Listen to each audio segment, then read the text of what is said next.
കോഴിക്കോട് പുതിയ ബസ് സ്റ്റാൻഡിലുണ്ടായ തീപിടുത്തത്തിൽ തീയണയ്ക്കാൻ ഇപ്പോൾ വിമാനത്താവളത്തിലുള്ള ഫയർ എഞ്ചിനുകൾ കൂടി എത്തിയിരിക്കുകയാണ്. അതിവേഗത്തിൽ തന്നെ തീയണയ്ക്കാൻ കഴിയുമെന്നാണ് പ്രതീക്ഷിക്കുന്നത്. ശക്തമായ നിലയിൽ വെള്ളമടിക്കാൻ കഴിവുള്ള ഫയർ ഫോഴ്സ് എഞ്ചിനാണ് വിമാനത്താവളങ്ങൾ ഉണ്ടാവുക. അതുകൊണ്ട് നിലവിലുള്ള നമ്മുടെ അഗ്നിരക്ഷാ ശമന സേനയുടെ ഫയർ എഞ്ചിനുകളേക്കാൾ കൂടുതൽ മികവോടുകൂടി പ്രവർത്തിക്കാൻ കഴിയുന്ന സംവിധാനമാണിത്. അതുകൊണ്ട് ഇനിയെങ്കിലും വേഗത്തിൽ തീയണയ്ക്കാൻ കഴിയുമെന്ന് കരുതാം. ഇപ്പോഴും പക്ഷേ കെട്ടിടത്തിനുള്ളിൽ തീനാളങ്ങൾ തന്നെയാണ്. രാഹുൽ, ഇനി അധികം വൈകാതെ തീയണയ്ക്കാൻ കഴിയുമെന്ന് പ്രതീക്ഷിക്കുക അല്ലേ?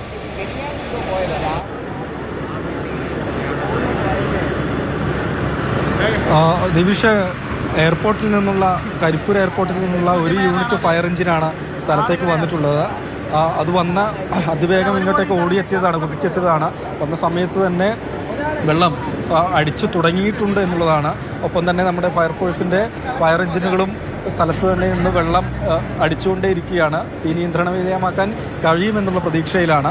ഏതായാലും ജില്ലയിൽ നിന്നുള്ള എല്ലാ ഫയർ എഞ്ചിനുകളും കോഴിക്കോട് നഗരത്തിലേക്ക് വിളിപ്പിച്ചു എന്നുള്ളതാണ്. കൊയിലാണ്ടി, വടകര, മുക്കം ആ മേഖലയിൽ നിന്നൊക്കെയുള്ള ഫയർ എഞ്ചിനുകൾ സ്ഥലത്തേക്ക് പുറപ്പെട്ടിട്ടുണ്ട്. ഇതിലാദ്യമേ തന്നെ സ്ഥലത്തെത്തിയത് എയർപോർട്ടിൽ നിന്നുള്ള ഫയർ എഞ്ചിനാണ്. ദൃശ്യങ്ങളിലേക്ക് പോകുമ്പോൾ എയർപോർട്ടിൽ നിന്ന് വന്ന എയർപോർട്ട്സ് അതോറിറ്റി ഓഫ് ഇന്ത്യ അതിൻ്റെ ഫയർ എഞ്ചിൻ ഉപയോഗിച്ചുകൊണ്ട് വളരെ ശക്തിയായി വലിയ അളവിൽ വലിയ വിസ്തൃതിയിൽ വെള്ളമടിക്കുന്ന ദൃശ്യമാണ് കാണുന്നത്. കെട്ടിടത്തിന് മുകൾ ഭാഗത്തേക്ക് തന്നെയാണ് പ്രധാനമായും വെള്ളം ചീറ്റിക്കാൻ കഴിയുന്നത്. ഇങ്ങനെ ഇത്രയും ശക്തിയോടെ വെള്ളം അടിക്കുന്നത് കാരണം തീ ഇനി കൂടുതലായി കത്തിപ്പടരാതെ ആളിപ്പടരാതെ നിയന്ത്രിക്കാൻ കഴിയുമെന്നുള്ളൊരു പ്രതീക്ഷയാണുള്ളത്. നമ്മളിപ്പം ഡെപ്യൂട്ടി മേയർ, കോർപ്പറേഷൻ ഡെപ്യൂട്ടി മേയറുണ്ട്. ഇപ്പോൾ ഈ എയർപോർട്ടിൻ്റെ ഫയർ എഞ്ചിൻ കൂടി വന്നത് നമുക്കൊന്ന് കുറച്ചൊരു ശക്തിയാവും. തീർച്ചയായും ഇപ്പോൾ എയർപോർട്ടിൻ്റെ അതിശക്തിയായിട്ടുള്ളൊരു ഫോഴ്സ് വന്നിട്ടിരുന്നു.